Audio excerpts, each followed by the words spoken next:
नाल बड़ी सोहणियां गल्लां हो रही सी, सानूं बड़ा ना स्वाद आ रहा सी।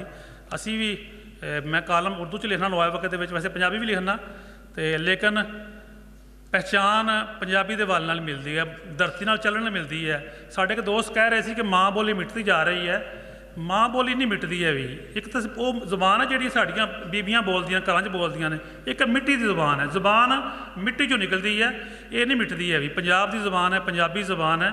इनू जिन्ना मर्जी स्कूलों चों बाहर रखिए, कालजां चों बाहर रखिए, ये मिटती नहीं है भी। ये वारिस की जबान है, बाबे फरीद की जबान है, बुल्ले शाह की जबान है।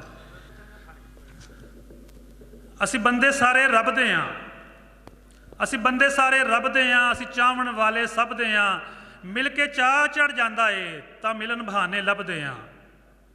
असी बंदे सारे रब दे हां, असी चाहण वाले सब दे हां। सानू मिल के चाह चढ़ जाता है तां मिलन बहाने लभदे हां। सानू प्यार की गल सुना माईया, सानू प्यार की गल सुना माईया, असी नफरत पासे दबदे हां। तू की जाने ओ हर जाइया, असी बुझदे वांग बलबदे हां। तू उसे डब ते आ जा हां, तू उसे डब ते आ जा हां, असा चन्ना जेड़े डबदे हां। ते असी पंजाबी जबान दे वास्ते एक शेर मैं करांगा कि असी कल्ले चंगे लगदे नहीं, असी तेरे नाल ही फबदे हां।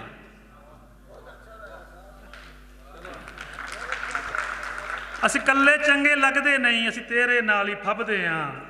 दिल धरती यार अतीक आवे, असी तालब ओदे पबदे हां।